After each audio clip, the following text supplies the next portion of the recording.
Hi everyone, आपका स्वागत है ऑल अबाउट सक्सेस चैनल में। और आज हम आ चुके हैं सिलचर में स्निग्धा के घर। स्निग्धा ने आर्ट स्ट्रीम से काफ़ी बढ़िया रिजल्ट किया है और उनसे ही सुनेंगे उन्होंने क्या परसेंटेज लाया है, तमाम वो सारे टिप्स, वैल्यूएबल टिप्स जैसे आप जैसे स्टूडेंट तक लाने के लिए ऑल अबाउट सक्सेस हमेशा कोशिश करता है। तो चलिए स्निग्धा से बात करते हैं और आगे तमाम वो सारी जानकारी देंगे, तो आप बने रहिएगा वीडियो के साथ। तो स्निग्धा, आपका स्वागत है ऑल अबाउट सक्सेस चैनल में। Thank you. और जानेंगे आपसे कि आपका बैकग्राउंड के बारे में सबसे पहले तो हम जानना चाहेंगे। और जो भी स्टूडेंट देख रहे हैं, आर्ट्स के स्टूडेंट जो अभी 11 या 12 की पढ़ाई कर रहे हैं बोर्ड्स के लिए, उनको भी इस वीडियो से काफ़ी ज़्यादा जानकारी मिलेगा। तो कोशिश करेंगे, हमारी कोशिश हमेशा रहती है। तो स्निग्धा, आप सबसे पहले आपसे बात जब करेंगे तो जानना चाहेंगे कि आपका जो बैकग्राउंड था वो क्या था, लाइक कौन से स्कूल से आपने पढ़ाई किया है, पहले थोड़ा विस्तार में बताइए। मैंने इधर ही था मालूग्राम में डैफोडिल स्कूल से पढ़ाई किया है। और उधर पे मतलब बहुत इतना बड़ा नहीं है स्कूल, और सब टीचर्स के साथ स्टूडेंट्स का बहुत मतलब कनेक्शन है, बहुत कनेक्टेड एनवायरनमेंट है, तो बहुत हेल्पफुल एनवायरनमेंट था।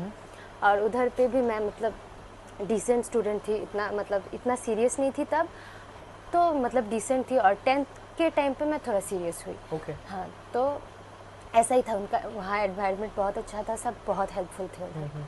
तो वहाँ पे परसेंटेज कितना आया आपका? 10th में मेरा 90% था। ओके, तो 90% तब से जुड़ गया कि हाँ 90% तब, और अभी कितना हाँ, आया? तब मतलब एक एक्सपेक्टेशन टाइप हो गया कि 90% एक बार मिल गया तो अब उसको डाउन नहीं कर सकती। ओके, उसको चलाना एक बेंचमार्क चाहिए। सेट हो गया था। वही।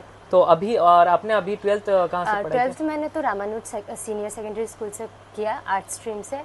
उधर पे भी बहुत मतलब सपोर्टिव एनवायरनमेंट है, आप तो जानते ही हैं। उधर तो कितना परसेंटेज आया रामानुज से? रामानुज से 92% आया उधर से। तो स्निग्धा जैसे बता रही है 10th में उनका 90% आया था और 12th में Ramanuj Gupta senior secondary school से आपने पढ़ाई किया है, और वहाँ से आपने पढ़ के काफ़ी सपोर्टिव एनवायरनमेंट था और वहाँ से 92% मिला है आपको बोर्ड एग्जाम्स में।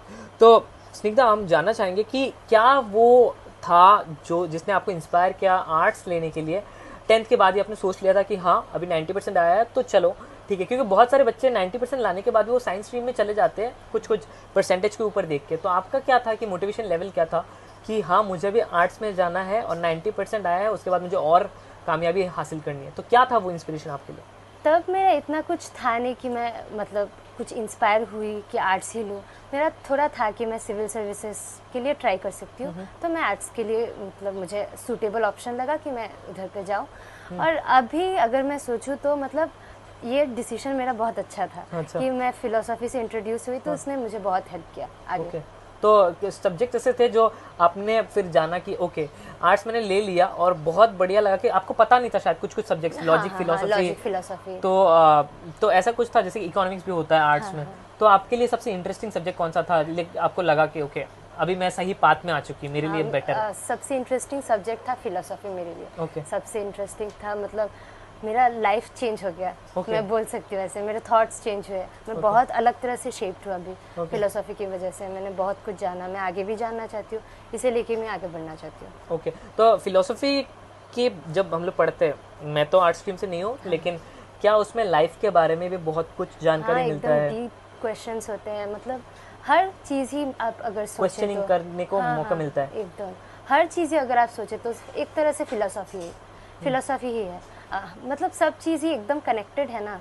मतलब आप कुछ क्वेश्चन कर रहे हो, आप कुछ डीपली सोच रहे हो उस बारे में, तो सब फिलोसॉफी ही है। तो वो हर चीज़ में हेल्प करता है आपको लोगों से बात करने में हेल्प करता है, आपको और चीज़ें जानने में हेल्प करता है, आपको एक सब्जेक्ट में कोई और भी सब्जेक्ट, साइंस से भी उसका काफ़ी रिलेशन है। तो साइंस के कॉन्सेप्ट्स में भी मुझे बहुत इंटरेस्ट आने लगा है अभी, फिलोसॉफी की वजह से, उसके क्वेश्चंस की वजह से। बहुत डीप होता है वो। तो थिंकिंग पैटर्न को भी चेंज करता है धीरे धीरे। जिज्ञासा करने का वो जो भावना है वो भी आपके अंदर जगा देता है कि किसी चीज का रूट कॉज क्यों है, वो क्यों हुआ है। और क्वेश्चनिंग ही हमारे थिंकिंग एबिलिटी को और बढ़ा देती है, क्रिटिकल एबिलिटी को। तो स्निग्धा, ये जाना हमने कि आपको फिलोसफी काफ़ी अच्छा लगता था। इकोनॉमिक्स में कुछ ऐसा बोलना चाहोगे जो आपको इकोनॉमिक्स भी अच्छा लगता था? हाँ, इकोनॉमिक्स भी बहुत अच्छा था, थोड़ा कंसेप्चुअल था, तो फिलोसफी के साथ मतलब बहुत इंटरकनेक्टेड होता था कभी? इंटरकनेक्टेड होता था, मतलब उसमें भी काफ़ी डीप क्वेश्चंस थी, मतलब डीप था, बहुत समझना पड़ता है मार्केट वो सब। बहुत नेशनल इनकम भी एक चैप्टर है हाँ, जो कि हाँ, बहुत बड़ा चैप्टर बहुत है, बड़ा जहाँ पे chapter जीडीपी है। एनडीपी सारा का सारा कॉन्सेप्ट पढ़ाया जाता है। एंड उसी के थ्रू से आपको पता चल जाता है, correct me if I am wrong, कि उसी के थ्रू से पता चल जाता है कि हमारा इनकम जो है कंट्री का, चाहे वो आप डोमेस्टिक टेरिटरी पढ़ते हो, शायद आप आउटबाउंड टेरिटरी पढ़ते हो, और उसमें आपको पता चल जाता है कि आपका अलग अलग कॉन्सेप्ट होता है, जैसे कि आपको लीकेज के बारे में पता चलता है, इंजेक्शन के बारे में पता चलता है, ये सारे कॉन्सेप्ट होते हैं उस चैप्टर में। तो कोई इकोनॉमिक्स में ऐसा चैप्टर से बहुत मदद मिला होगा हाँ, इकोनॉमी बहुत के बारे में मदद जानने मिला के लिए? इकोनॉमी के। नेशनल इनकम था, फिर बजट चैप्टर, बजट, फिर गवर्नमेंट एक्सपेंडिचर पूरा आता है उसमें। फॉरेन एक्सचेंज, सब कुछ, मतलब इकोनॉमी को जानने में, देश को जानने में कैसे वो होता है, मतलब कैसे एक्सपेंडिचर्स वो सब होते हैं, बहुत हेल्प सरप्लस किया के है। बारे में, डेफिसिट के बारे में हाँ, सब कुछ बहुत हेल्प जानने किया को है। मौका मिला। ओके, तो ये सारा चीज़ है जो स्निग्धा ने बताया, लेकिन स्निग्धा, हमने तो जाना आपका क्या मोटिवेशन फैक्टर था जब आपने आर्ट स्ट्रीम लिया था, आपने सोचा था कि हाँ मैं अभी आर्ट स्ट्रीम लूँ। ऐसा भी था कि इन द जर्नी आपको एक चीज़ मोटिवेट करके रखता था कि सब्जेक्ट के अलावा, मैं बोल रहा हूँ, कोई ऐसा फैक्टर था जो आपको पूरे 2 साल मोटिवेट करके रखा कि हाँ मुझे अभी ऐसा कुछ करना है, अभी ऐसा कुछ पढ़ रही हूँ मैं, और ये मेरे लिए मोटिवेटिंग फैक्टर बन चुका था? मेरा मोटिवेटिंग फैक्टर यही था कि मैं और जानूं और पढ़ूं। मैं जानना चाहती थी बहुत, Okay. मतलब सब्जेक्ट के बारे में कुछ भी, मतलब फिलोसॉफी, मैं फिलोसॉफी का एक पैरामीटर रख के बात करती हूँ। फिलोसॉफी अगर मैं सोचूं तो वही सब्जेक्ट है जो मुझे मतलब और भी मोटिवेट करता था कि मैं और जानूं, मैं और क्वेश्चन करूं चीज़ों को। वो एक क्वेश्चनिंग जो है दिमाग में, कुछ है तो मतलब कुछ कन्फ्यूजन है तो मैं क्वेश्चन करूँ, मैं पूछूँ कि ये कैसे होता है, मतलब एकदम डीप में जाऊँ, वही होता था। सब्जेक्ट के बारे में बात किया जाए तो फिलोसफी वगैरह तो आपको अच्छा लगता था। हाँ। लेकिन मैं अगर मोटिवेशन लेवल की बात करूँ तो उसमें क्वेश्चनिंग ऐसा था जो आपको बहुत अच्छा लगता, question। चाहे वो कोई भी सब्जेक्ट हो। तो उसने आपके अंदर, मुझे लगता है कि ये प्रेरणा भी जगा दी कि चलो कुछ ऐसा ढूंढते हैं जहाँ जो आपके लिए अनएक्सप्लोर्ड था। अब और आप एक्सप्लोर करने लगे धीरे धीरे उन पॉसिबिलिटीज को, जितना मुझे समझ आ रहा है। ओके, नेक्स्ट क्वेश्चन करेंगे स्निग्धा से, जो कि नेक्स्ट क्वेश्चन रहेगा, क्या कोई स्ट्रेस लेवल भी होता था जब चाहे पढ़ाई के दौरान या फिर एग्ज़ाम के पहले, और आपने उन स्ट्रेस लेवल्स को भी बीट किया और उसके बाद ओवरकम करके आप इतना तक पहुँचे? हाँ, स्ट्रेस बहुत होता था क्योंकि मैं बहुत बीमार थी। 4 मंथ्स टाइम बहुत बीमार थी। एग्ज़ाम से पहले? एग्ज़ाम के टाइम, मतलब सेशन चल रहा था, मैं बीमार थी। मैं कॉलेज नहीं जा पाती थी, ट्यूशन नहीं जा पाती थी, तो मेरा बहुत, मतलब मैं आई वॉज लैगिंग बिहाइंड, तो बहुत मतलब स्ट्रेस होता था तब। और मतलब मुझे लगता था कि मैं कैसे मैनेज करूँगी, पीछे रह जाऊँगी, शायद मैनेज नहीं कर पाऊँगी। तो तब ऐसे बहुत स्ट्रेस आए हैं। तो तब मैं गाने बहुत सुनती हूँ और मेडिटेशन किया है काफ़ी टाइम। थोड़ा एस्थमा का प्रॉब्लम है, इसलिए मैं ब्रीदिंग एक्सरसाइज भी करती हूँ, ये सब बहुत हेल्प करते हैं। मैं पेंटिंग करती हूँ। पेंटिंग करती हूँ, फिर मैं गाने, मेरा गिटार है तो मैं गिटार भी बजाती हूँ। वो मेरा मतलब इमोशनल सपोर्ट टाइप है। ओके, कभी कभी हम कभी कभी तो ब्रेकडाउन होता ही है इंसान, और ऐसे सिचुएशन से, जैसे कि आपकी बीमारी थी, आपने बोला, उसके बाद आप उभर के आए उधर से, कोप अप करना उन 4 महीने एग्जाम से पहले एक मेंटल ब्रेकडाउन भी हो जाता है। स्टूडेंट आपकी एज के लिए तो बहुत बड़ी बात है उस सिचुएशन से, और हमारे लिए अगर ऐसा सपोर्ट बने रहे, जैसे गिटार आप बजाते हो, आपने बोला पेंटिंग करते हो, ये सब, जैसे पेंटिंग एक क्रिएटिव आर्ट फॉर्म में आता है, एंड वो सारा चीज आपको एक बैक सपोर्ट आपको करके रखा था, आई थिंक, राइट? एंड तो ये सब आपका स्ट्रेस से आप रिलीफ करने, जिसको बोल सकते हैं, मैं एक नाम दूं तो उसको बोलता है स्ट्रेस बस्टर, जिसको बोला जाता है स्ट्रेस बस्टर। आपको वही चीज़ों से मदद मिली है। लेकिन मैं अगर नेक्स्ट आपको बात करूं कि आपने क्या सोचा है कि 92% you now you have got, and आपके आगे चलकर ड्रीम्स एंड एस्पिरेशंस क्या है? मेरे ड्रीम्स एंड एस्पिरेशंस में बोलूँ तो मेरा एक ही है, मैं और जानना चाहती हूँ और पढ़ना चाहती हूँ और सीखना चाहती हूँ, मतलब यही है। मतलब एक लाइन है, बुद्धा ने भी बोला था, you should desire the right things. तो मुझे राइट यही लगता है कि नॉलेज ही राइट है, मुझे उससे आगे बढ़ना चाहिए। मैं बाद में तो फिगर आउट कर ही सकती हूँ मुझे क्या पसंद है बहुत। अभी मैं बस जानना चाहती हूँ और पढ़ना चाहती हूँ और सीखना चाहती हूँ, दुनिया के बारे में, मेरे बारे में, एनवायरनमेंट, सब कुछ बहुत मुझे बस जानना है। जानने में जिज्ञासा और जानना, इन दोनों में आप और डीप जाना चाहते हो, लर्निंग को इतना डीप लेके जाना चाहते हो ताकि आपका बाउंड्री जो है वो लिमिटलेस रहे, वो लिमिटेड ना रहे, लिमिटलेस रहे, राइट?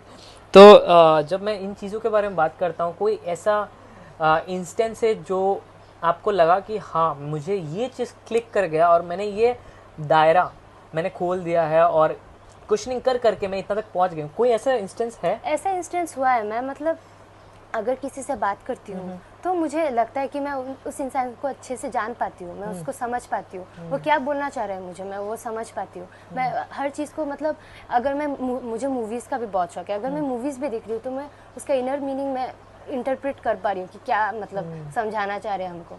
तो मतलब वो चीज़ मुझे बहुत हेल्प किया है। मैं क्वेश्चन करती हूँ तो मुझे समझ जाती है चीज़ें डीपली, एक डीप लेवल पे। क्वेश्चनिंग जो कि मुझे पता है, questioning is the more you question the intelligence level gets to the next level. और जैसे कि आपने बताया कि आप एक मूवी बफ हो, आप बहुत इंटरेस्टेड थी उस इन चीज़ों में, और क्वेश्चनिंग करने से, इंटरप्रिटेशन करने से एक इंसान को भी जाना जाता है कि वो क्या बोलना चाहता है, और आप होल्ड कर सकते हो कॉन्वर्सेशन को, you can hold the conversation at very length.